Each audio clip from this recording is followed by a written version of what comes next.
A política brasileira tem vivido momentos de tensão. A corrupção, como nunca antes, tem sido mostrada pela justiça e pela imprensa. Em um contexto de tantos equívocos, é preciso repensar a forma de fazer política no país. O Mente Aberta de hoje recebe o vereador por Belo Horizonte, Irlan Mello, que fala sobre os desafios do cristão nesse cenário.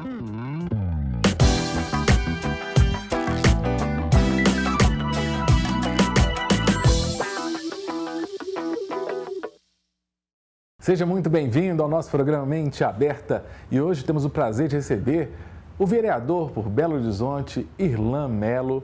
Dr. Irlan Mello é advogado, também é pastor e está na sua primeira gestão à frente ou junto com um grupo de vereadores aqui de Belo Horizonte. E nós temos o prazer de bater um papo, de conversar no nosso Mente Aberta com Irlan Mello. Irlan, seja muito bem-vindo ao nosso programa. Muito obrigado. Muito obrigado, Cássio. É um prazer, uma alegria muito grande estar aqui com você para compartilhar um pouquinho daquilo que a gente está vivendo, né? Quando você ainda candidato, a gente teve muita oportunidade na época do rádio. Sim. Né? Quase todas as quintas-feiras a gente tinha um tempo lá para conversar, mas agora a agenda está mais difícil, né, Irlan? É mais corrido, né? O tempo diminui e, além de tudo, a gente tem que conciliar, né?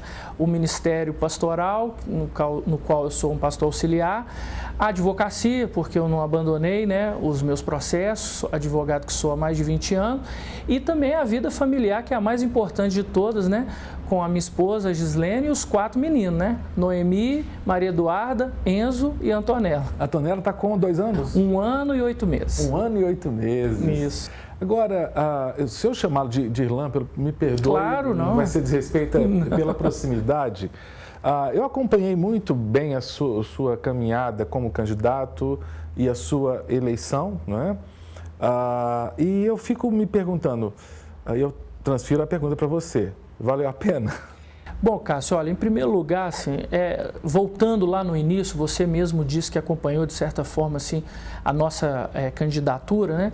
Durante a candidatura, eu tive momentos em que eu quase desisti por conta da cirurgia que a minha filha precisou passar, Noemi, e também uma conjectura de fatores que fizeram com que tudo mostrasse que realmente foi uma vontade de Deus para que eu estivesse naquele lugar. Eu nunca fui político de carreira, não tinha experiência, não tinha recursos financeiros, não tinha um partido por trás para me auxiliar, para que eu pudesse chegar onde eu cheguei, e tinha concorrentes com muito mais experiência, recursos e condições. Então, um momento que você consegue a vitória e você vê que essa vitória não foi pelas suas mãos, mas pelas mãos de Deus, é a Ele que eu dou toda a honra e glória por ter conseguido, só por isso eu já posso te dizer que realmente valeu a pena.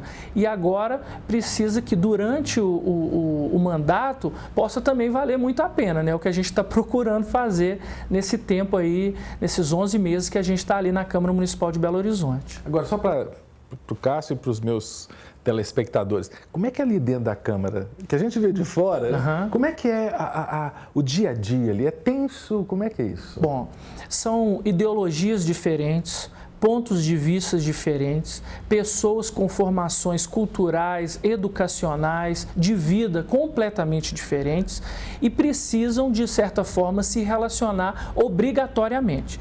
E aí você tem interesses que são interesses legítimos e podem ter também interesses ilegítimos sendo discutidos o tempo todo. Então, é um parlamento, é um local de troca de ideias, é um local de convencimento e cada um vai se adequando de acordo com a sua personalidade. Da minha parte, o que eu faço é tentar me relacionar bem com todos, não faço acepção de pessoas, convivo o tempo todo com eles, apresento as minhas ideias e posso te dizer que nesses 11 meses eu tenho assim, uma satisfação muito grande de nos 10 primeiros meses já ter aprovado 3 leis, ou seja, já ter influenciado na nossa cidade com 3 leis que são leis que vão modificar a estrutura da cidade. Quais são? Bom, a primeira lei que eu aprovei foi uma lei que facilita a entrada de hospitais na cidade de Belo Horizonte. Belo Horizonte, quando você constrói um hospital e se esse hospital ele supera a capacidade construtiva, teria que se pagar uma multa muito grande e também teria que se firmar um tempo de 50 anos ali. Nós reduzimos esse tempo para 20 anos e as pesquisas e as entrevistas que foram dadas por pessoas da área disseram que esse projeto pode facilitar a entrada de hospitais para Belo Horizonte. Então, esse projeto foi na área da saúde.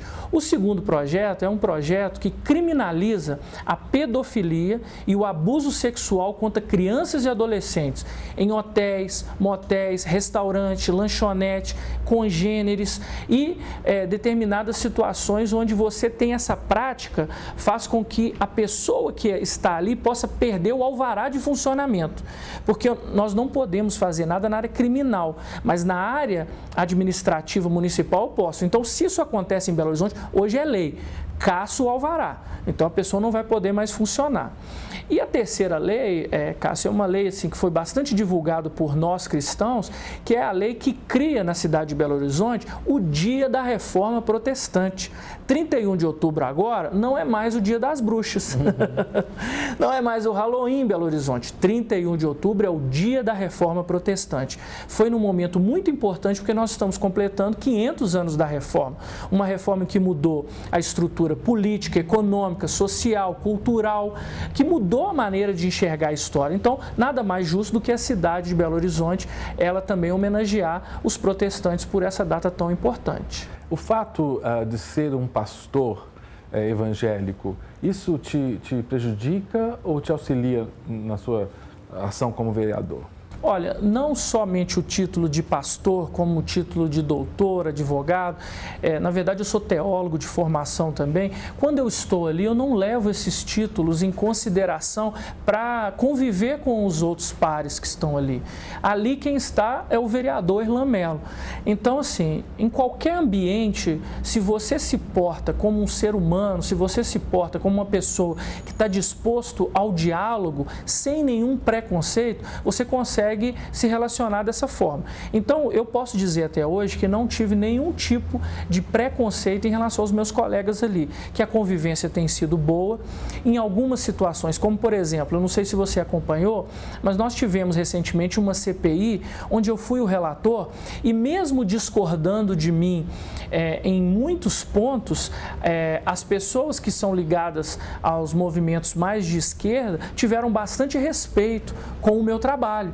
Até porque, Cássio, eu não estou ali para me posicionar de forma religiosa, mas de forma técnica. De forma técnica, eu sempre terei um bom argumento. Claro que eu tenho os meus princípios e os meus valores, e eu me norteio por isso, mas eu não posso levar isso na frente, até porque quando você traz esse tipo de informação para as outras pessoas, a primeira expressão que eles usam é: o Estado é laico.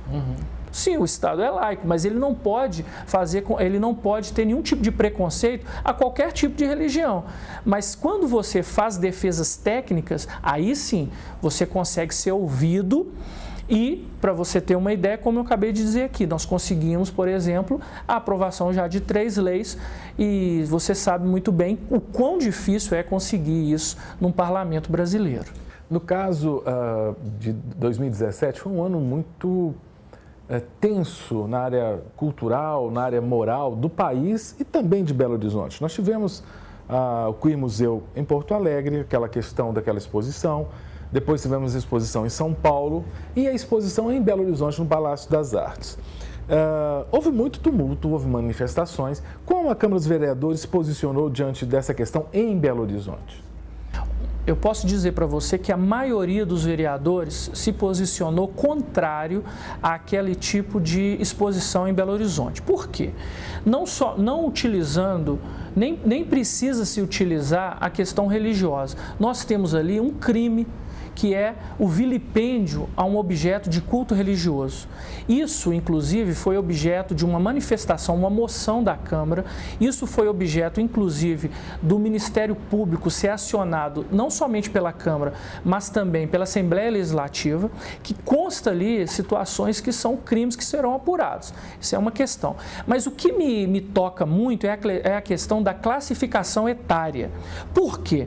Existe uma portaria, Cássio, que é a portaria 1100 de 2006 do Ministério da Justiça, que define o seguinte: para classificações abaixo de 18 anos, o pai, como detentor do poder familiar, ele pode autorizar o filho de assistir, de presenciar, de estar ali. Então, ele pode. Entretanto, se a classificação indicativa é de 18 anos, ela é proibitiva.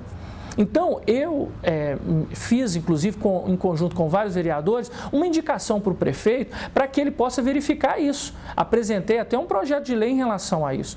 Quando a classificação é para maiores de 18 anos, a presença de crianças é proibida, mesmo que os pais assim o queiram. Por quê? Porque a criança está em formação, a criança ainda está começando a entender o mundo de forma geral e ela precisa de ter tranquilidade em relação a isso.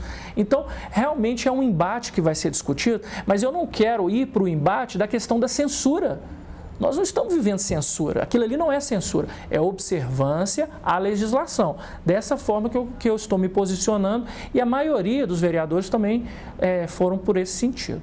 No caso da educação infantil, que é uma área que a Prefeitura de Belo Horizonte lida, né, com as UMEIs e tudo mais.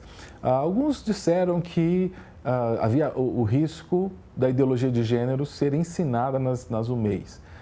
Vocês discutiram isso esse ano lá na Câmara?